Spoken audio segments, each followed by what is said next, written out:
રાજપૂત સેવા સંઘના વિરોધીઓ સમાજમાં જે ભ્રમ ફેલાવે છે ને એવી જે ફરિયાદો કરી છે એના ખુલાસા રૂપે મીટિંગમાં આધારો રજૂ કર્યા।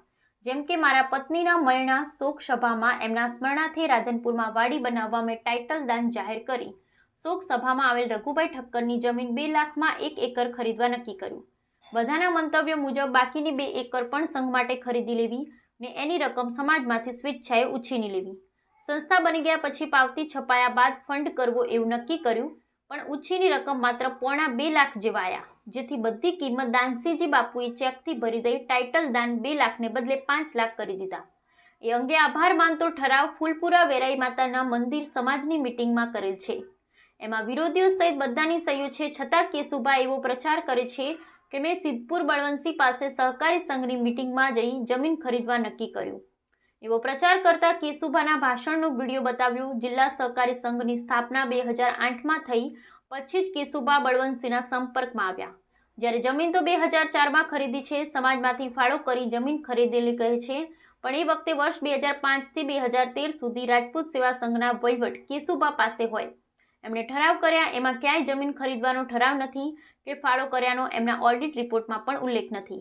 તેમનો ઠરાવ તથા ઓડિટ રિપોર્ટ બધાને બતાયા। ટ્રસ્ટીઓની મુદ્દત પૂરી થવા છતાંય એમણે નવા ટ્રસ્ટી નિમ્યા નહીં કે કોઈ કાર્યો કર્યા નહીં, જેથી મેં સંદેશ છાપામાં જાહેરાત દઈ મીટિંગ બોલાવી। મીટિંગમાં કેશુભા ટુકડીએ ડખા કરી 2 જ તાલુકાનું કાર્યક્ષેત્ર રાખવા તથા ટ્રસ્ટીઓ પણ 2 જ તાલુકાના રાખવા હઠાગ્રહ કર્યા, જેથી ટ્રસ્ટીઓ નિમવાનું ખુરંભે પડતા તાકીદના જમીનના કામ માટે યુવા કમિટી નિમેલી।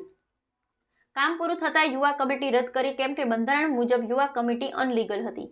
છેવટે નવું ટ્રસ્ટી મંડળ નિમીને મેં ફરી વહીવટ સંભાળ્યો।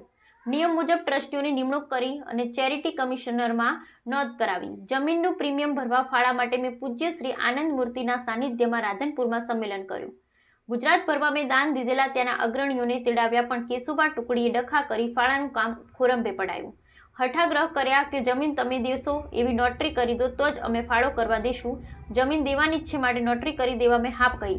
પછી એમની રીતે નોટરી લખી કોરડા આવી વંચાય વિના ડખો કરી મારી સહી લીધી તે હોબાળાનો વિડીયો મીટિંગમાં બતાવ્યો। આ નોટરી કરવા રાજપૂત સેવા સંઘે કોઈને સત્તા આપેલ નથી, જેથી નોટરી ગેરકાનૂની છે। રાજપૂત સેવા સંઘ સંસ્થા તથા એને ભેટે મળનાર કરોડોની જમીન કબજે કરવાની એમની બદદાનત છે, જેથી એમણે સંસ્થાના નામે સંમેલન કરી ખોટા રેકર્ડ ઊભા કરી કોર્ટમાં અમારા વિરુદ્ધ કેસ મૂક્યા। છેટે અંગેની વિગતો મીટિંગમાં બતાવી। ચર્ચાના અંતે વિરોધીઓની ગેરકાનૂની કામગીરી અંગે કેસ કરવા નક્કી કર્યું। વિરોધીઓના ખોટા સોગંદનામા તથા ખોટા રેકર્ડ અંગે ફોજદારી રાહે કાયદેસરની કાર્યવાહી કરવાનું નક્કી કર્યું। રાજપૂત સેવા સંઘની સ્થાપના કરી ને મેં ભેટ દેવાની જમીનની પૂરી કિંમત ચૂકવી છે। ફંડ કરેલું ના હોય, મારી પાસે ફાળાની કોઈ રકમ આવેલી નથી। જો કોઈ માનતો હોય કે ફંડ દીધો છે તો રાજપૂત સેવા સંઘના વોટ્સએપ પર પાવતી બતાવી। પાછળથી જે ફાળા થયા છે તે કેશુભા ટુકડી એમના કાર્યો માટે કર્યા છે। રાજપૂત સેવા સંઘના હિસાબમાં ક્યાંય ફાળાઓ જમા નથી, છતાં ખોટો પ્રચાર થયો છે કે સમાજના ફાળાથી જમીન ખરીદી છે।